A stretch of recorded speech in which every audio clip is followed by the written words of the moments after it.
सुप्रभात बच्चों। आज मैं क्लास 8 का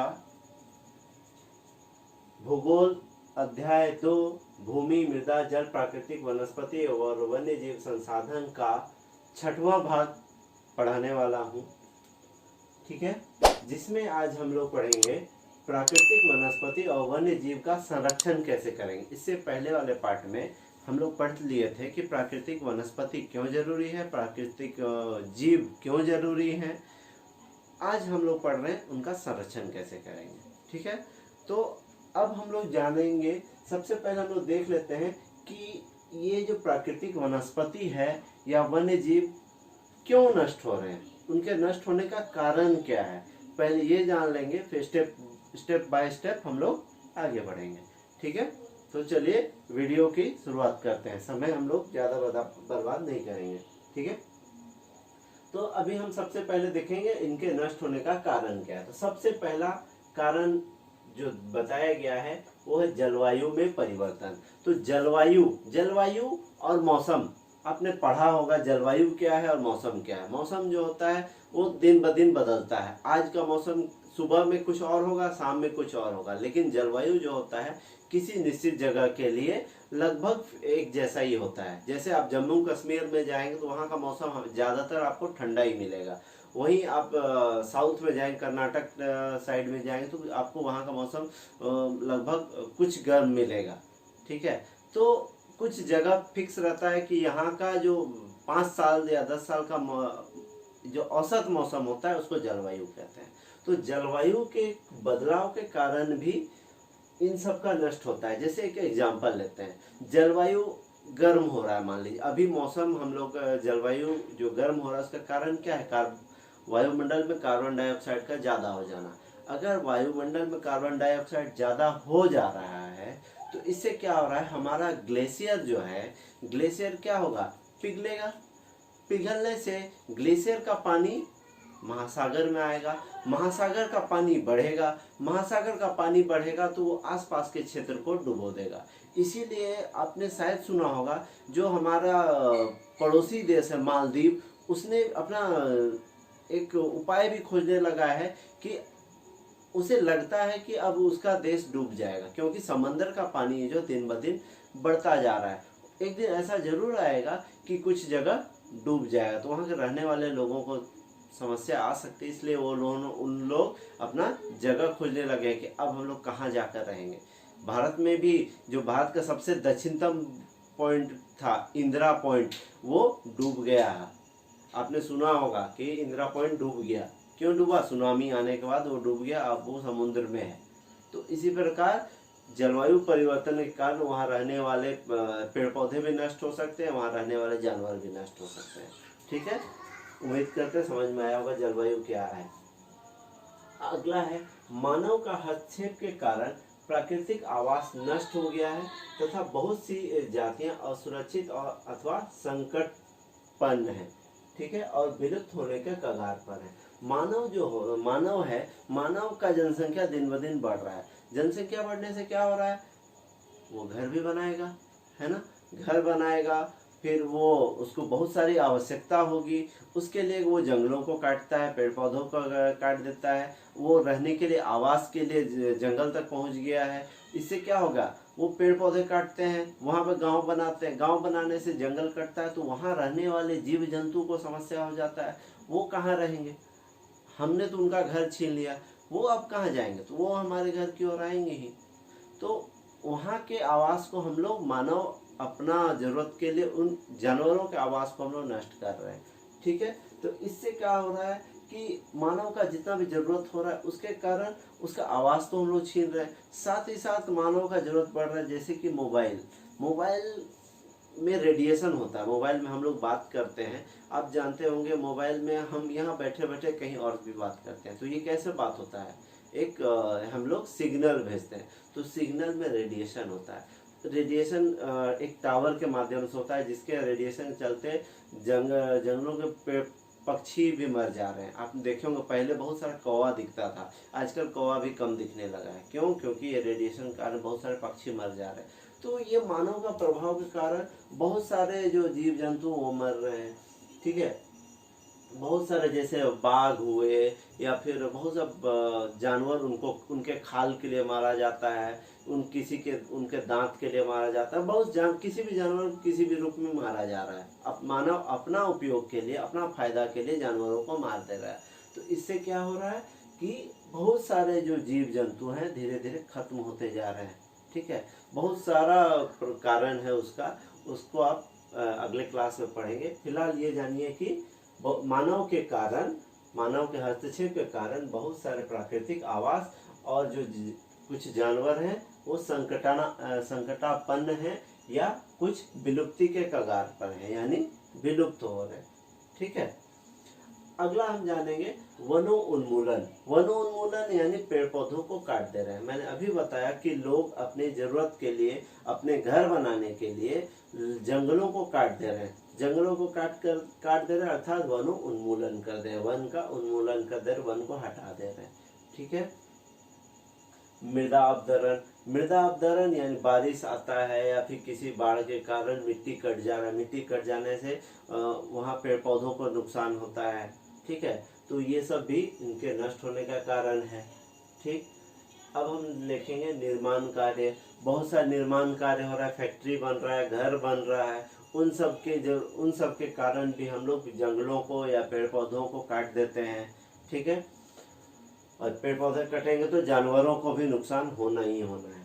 ठीक है, फिर आता है दावानल और भूस्खलन। दावानल क्या है? दावानल अर्थात फॉरेस्ट फायर। जंगलों में आपने देखा होगा कभी कभी आग लग जाता है ना, और जंगलों में आग लग जाने के कारण ये पूरे जंगल में फैल जाता है और वहाँ रहने वाले पेड़ पौधों को जला देता है और जंगली जानवरों तक को भी वहाँ से भगा देते हैं, या बहुत सारे जंगली जानवर उस आग में जलकर मर जाते हैं। अभी आपने सुना होगा कुछ समय पहले ऑस्ट्रेलिया के जंगलों में भीषण आग लग गई थी, जिसके कारण वहाँ बहुत सारे जानवर पाए गए थे जले हुए।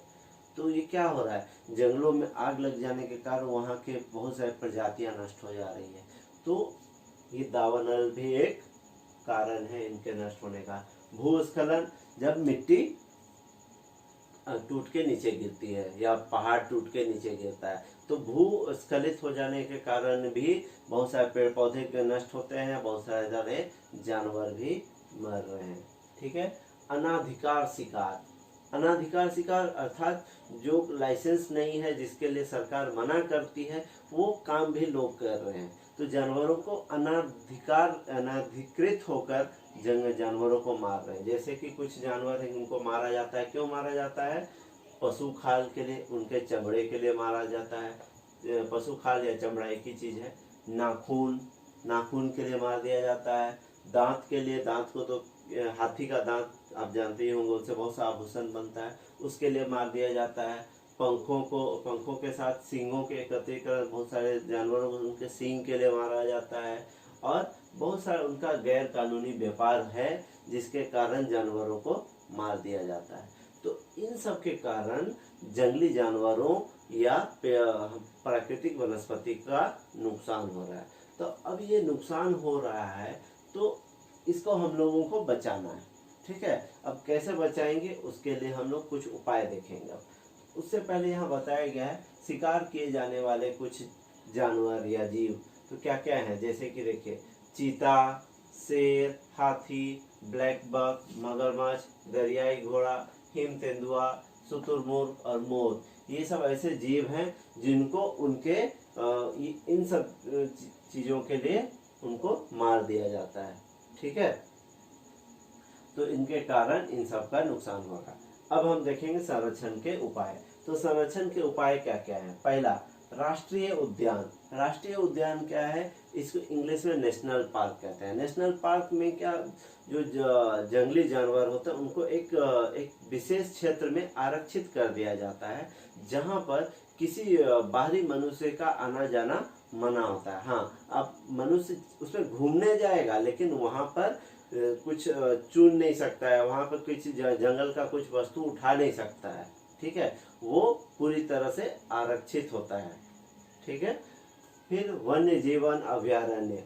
तो वन्य जीवन अभयारण्य, ये भी वाइल्ड लाइफ सेंचुरी, यहाँ पर भी इस आरक्षित क्षेत्र होता है। यहाँ मनुष्य जंगल के लोग जा तो सकते हैं, कुछ कुछ छूट रहता है कि आप यहाँ से लकड़ियाँ ले सकते हैं या फिर यहाँ चुने फल चुन सकते हैं, ये हो सकता है। लेकिन यहाँ भी जानवरों को नुकसान पहुंचाना, पेड़ पौधों को काटना, ये गैर कानूनी है। ठीक है। जैव मंडल निचय, जैव मंडल निचय में राष्ट्रीय उद्यान, वन्य जीव अभयारण्य और इन सब का एक बड़ा सा रूप है ये। ठीक है, इसके अंतर्गत ये सब आ जाते हैं। बहुत सारे राष्ट्रीय उद्यान या वन्य जीवन अभयारण्य मिलकर जैव मंडल निचय बनाते हैं, जहाँ पे इन सबों का समूह होता है। ठीक है, एक बड़े से विशेष क्षेत्र में ये जैव मंडल निचय होता है। ठीक है। और प्रादेशिक और सामुदायिक स्तर पर जागरूकता कार्यक्रम चलाए जाने चाहिए। ठीक है, तो ये देखा कि राष्ट्रीय उद्यान स्थापित किए जाने चाहिए, वन्य जीवन अभयारण्य स्थापित किए जाने और किए भी गए हैं। इसको मैं अगले पार्ट में बताऊंगा कि बहुत सारे राष्ट्रीय उद्यान हैं जो कि हम लोगों को जानना है। ठीक है, तो उसके विषय में हम लोग नेक्स्ट पार्ट में पढ़ेंगे, अब जरूर देखिएगा। ठीक है। अब और क्या क्या कर सकते हैं, प्रादेशिक और सामुदायिक स्तर पर जागरूकता कार्यक्रम चलाने चाहिए। जागरूकता कार्यक्रम क्या है कि बच्चों को जागरूक किया जाना चाहिए या लोगों को जागरूक करना चाहिए कि पेड़ पौधों को नहीं काटे, जंगली जानवरों को नहीं मारे। तो ये सब जागरूक करना, क्यों नहीं मारना चाहिए उनके विषय में बताना है, उसके लाभ बताने हैं। लाभ पता होगा लोगों को तो वो उन जंगली जानवरों या प्राकृतिक वनस्पति को नुकसान नहीं पहुंचाएंगे। ठीक है, तो जागरूकता फैलाना है। और क्या क्या करना, जागरूकता हम लोग कैसे फैलाएंगे, तो क्या करेंगे इसके लिए, स्कूली बच्चों को पक्षी दिखाने ले जाएंगे, जू ले जाएंगे, जू यानी चिड़ियाघर ले जाएंगे, वहाँ चिड़ियाघर दिखाएंगे उन लोगों को। फिर और क्या बताएंगे, वहाँ पर प्राकृतिक कैंपों में जाने के लिए प्रोत्साहित करेंगे। प्राकृतिक कैंप लगाकर बच्चों को जंगल दिखाने ले जाएंगे, बहुत सारा जहाँ पर जंगली जानवर रहते हैं, जू हुआ, फिर अभयारण्य हुआ या वाइल्ड लाइफ सेंचुरी हुआ या राष्ट्रीय उद्यान हुआ, इन सब जगहों पर घुमाने लेकर जाएंगे बच्चों को। ठीक है, ताकि बच्चे विविध जातियों का निवास का अवलोकन कर सकें। इससे क्या होगा, बच्चे जानेंगे कि जानवर यहाँ रहते हैं। अगर बच्चे जानेंगे तो वो बड़े होकर इनको नुकसान नहीं पहुंचाएंगे या अपने माता पिता को बताएंगे कि इन लोगों को नुकसान नहीं पहुंचाना है। बच्चे भी अपने माता पिता को सिखा सकते हैं। ठीक है, तो ये सारा उपाय किए जा रहे हैं और करने चाहिए भी।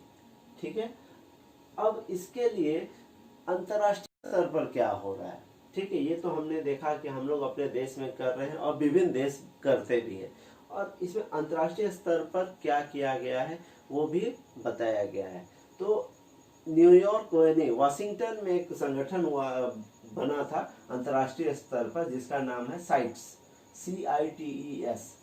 इसका फुल फॉर्म है the convention on international trade in endangered species of wild fauna and flora. ठीक है, फिर से सुनिए, the convention on international trade in endangered species of wild fauna and flora. मैं इसका मतलब भी बता दूं, इंटरनेशनल ट्रेड मतलब व्यापार जो होता है, विश्व अंतर्राष्ट्रीय व्यापार में जो ये जो जानवर है इंडेंजर्ड, जो खतरे में है जानवर, जैसे कि बाघ, ठीक है, यहाँ पे कुछ और जानवर लिखा जैसे भालू, डॉल्फिन, कैक्टस, ऑर्किड, एलो, ये सब कुछ एंडेंजर्ड स्पीसीज है, मतलब प्रजाति, स्पीसीज यानी कि प्रजाति of wild fauna and flora. Fauna क्या होता है, ये जानवरों के लिए होता है, और फ्लोरा वनस्पति के लिए। तो विभिन्न प्रकार के जानवरों को फौना कहा जाता है और विभिन्न प्रकार के वनस्पति को फ्लोरा कहा जाता है। तो इन सबों के देखभाल के लिए अंतर्राष्ट्रीय स्तर पर एक बैठक किया गया वाशिंगटन में। कब किया गया है, 3 मार्च 1973 को एक बैठक किया गया, जिसमें ये निश्चय किया गया सभी देशों के द्वारा कि हम जंगली जानवरों को नुकसान नहीं पहुंचाएंगे, जो अत्यंत दुर्लभ जीव जंतु हो गए उन सबों का रक्षा करेंगे, उनको बढ़ाने का प्रयास करेंगे। इसी संदर्भ में बाघ के लिए भी विशेष ध्यान दिया गया। एक समय ऐसा आ गया था कि हमारे पूरे भारत में कुल मिलाकर 1550 या 50 बाघ ही थे। अभी ये बाघ बढ़कर 1400-1500 के पार पहुंच चुके हैं, शायद 2000 के करीब पहुंच चुका है। तो ये ध्यान दिया गया तभी ये संभव हो पाया है। तो जो विलुप्त होने वाले जानवर हैं उन सब पर ध्यान देना है। जैसे कि अभी आप देखे होंगे कि आप डायनासोर नाम तो सुनते हैं, डायनासोर दिखता है? नहीं दिखता है, ये विलुप्त हो चुका है। ठीक है, तो इस प्रकार के जीव जंतुओं पर विशेष ध्यान देना है और उनको बढ़ाने का प्रयास करना है। ठीक है, तो यही इस पर इनमें डिसीजन लिया गया। पूरे विश्व के लोग मिलकर ये डिसीजन लिए कि हम लोग जंगली जानवरों को या पेड़ पौधों को या प्राकृतिक आवास को कम से कम नष्ट करेंगे, नष्ट या तो नहीं करेंगे या उनको बचाने का प्रयास करेंगे। ठीक है, और इसमें क्या किया गया, यहाँ पर मुख्यतः पशुओं की 5000 प्रजातियां और पौधों की 28,000 जातियां रक्षित की गई है। पशुओं की 5000 जातियां और पौधों की 28,000 जातियों को रक्षित किया गया, इनको बचाने का प्रयास किया गया है। ठीक है, और यहाँ पर कुछ जानवर और पौधे हैं जिनको बचाने का कोशिश किया गया, वह हैं भालू, डॉल्फिन, कैक्टस, प्रवाल, आर्किक और एलो। इसके कुछ उदाहरण हैं जो एंडेंजर्ड हैं। ठीक है, जो विलुप्त होने के कगार पर है। तो इन सब की रक्षा हमें करनी है। ठीक है, और जो अंतर्राष्ट्रीय स्तर पर जो एक बैठक हुआ था जहाँ पर CITES बना था, उसी दिन हम लोग 3 मार्च को हम लोग वर्ल्ड वाइल्ड लाइफ डे मनाते हैं। यानी कि दुनिया भर के लिए वाइल्ड लाइफ डे माने वन्य जीवन दिवस मनाया जाता है। ठीक है, कब मनाया जाता है? 3 मार्च को। ठीक है, तो ये था प्राकृतिक, वनस्पति और वन्य जीवन का संरक्षण कैसे करें और क्या क्या प्रयास किए जा रहे हैं हमारे देश में या पूरे अंतर्राष्ट्रीय स्तर पर, उसके विषय में ये पूरी जानकारी थी।